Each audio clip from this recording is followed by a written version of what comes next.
Uno, dos, tres. Chingue su madre media. Keep watching, loco. Dale.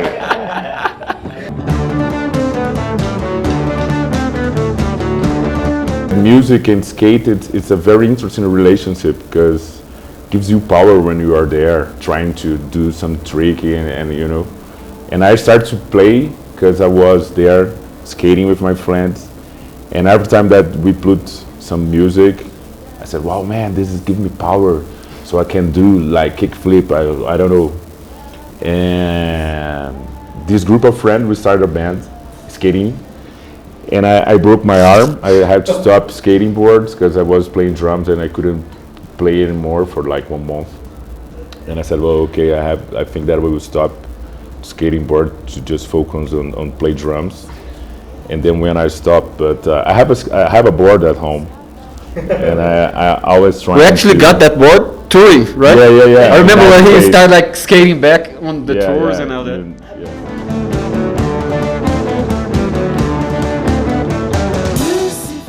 I guess 10 years after, and also because of this tour, we've been playing this album for almost the whole year. I think we're all kind of more aware of everything, you know, like. But while we were living that, it didn't feel like a really big album for us, you know, like even though it's the one that opened our doors, like to tour and to be recognized by a broader audience. It was like an album recorded at home. We were just like looking forward for the new album, you know, for the next album, so we could prove ourselves like a real band. And that feeling, I guess, consumed a little bit in that time. The pleasure, the joy of like having accomplished so much with so little structure and so little like money to do stuff and all that.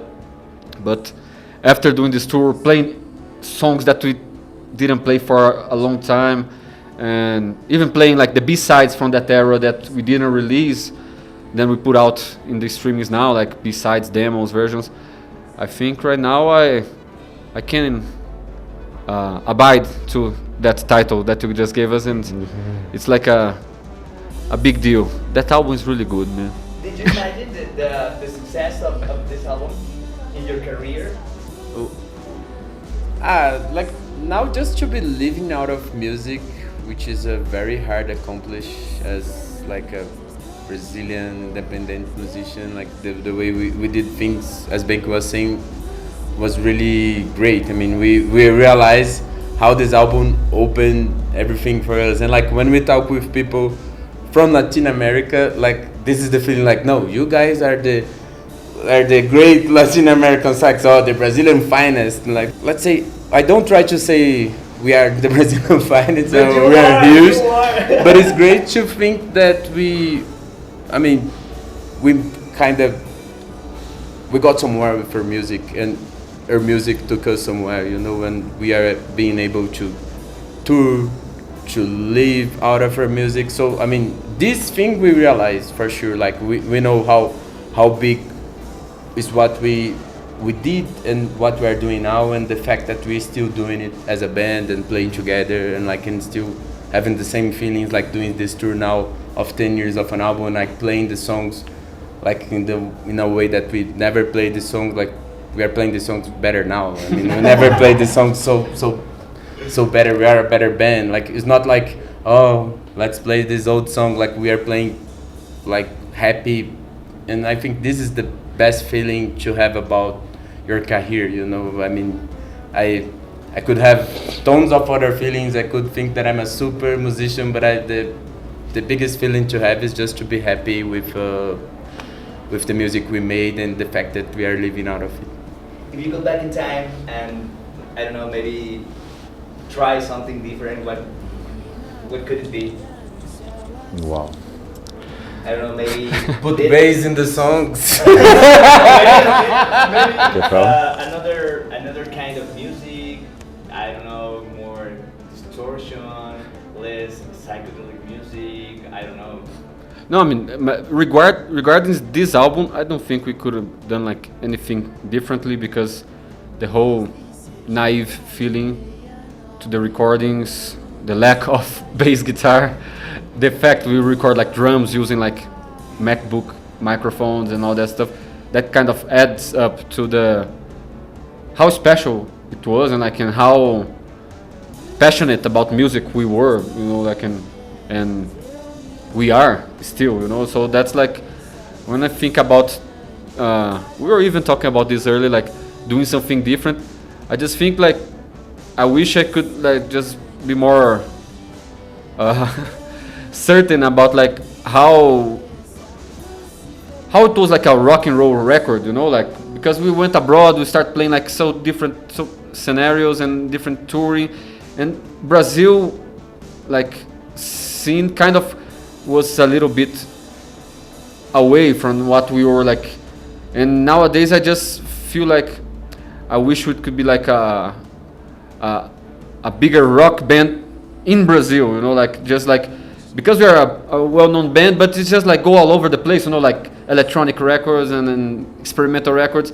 And these two first records that we did during that time while we were like a garage rock band really resonates with people, and like I think people miss like a really good rock band in Brazil right now.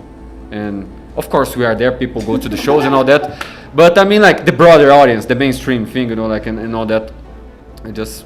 But you can cut that from the interview. But you're okay with your present, right? What? Yeah, no, of course, no, we are, as We are Dino was very saying, happy. We like, have that to be really able happy. to live of it and not like, we never had to do any kind of concessions, and then, as you say, like, we never had to try any kind of music because someone was telling us to. Yeah. We're fortunate to have like doors open because of something that we were doing in our bedrooms, you know, just like after high school, and we don't have like families in the music business. We were like from Goiânia, which is like a town that's really known just for its country music, and it's like so much like stuff that adds up to our story, and we just blessed, you know. But we're still working, we're still like aiming new stuff, and I think it's even more like for me that like overthink too much. It's difficult not to, like when you're on a 10-year anniversary tour, not to think about what you do different, and sometimes it's just like I should have been like more of like a rock star thing, like to break stuff and like and to be like or you know, like just be in Brazil and not want to do long tours and just be like, oh, we are the big band, I need more money for this show. No, we were just like going for it and doing stuff, and that adds up to the ethics and the whole thing of that builds up Boogarins and the whole thing about the band. Yeah, and people love your work. So, thank you. Thank you. Thanks for being one of the biggest rock and roll bands, the Latin American and the world stuff and the psychedelic scene, Yeah, if you no, want to call it. thank you very much. Yeah. Have a good time in Mexico City. Hope to see you again. Festival Hypnosis. Yeah. We're waiting for it. You're one of the biggest pieces of that festival. Thank you very much. Thank you, guys. Thank you. Can Yeah. you say please chique su madre? Claro. Chico?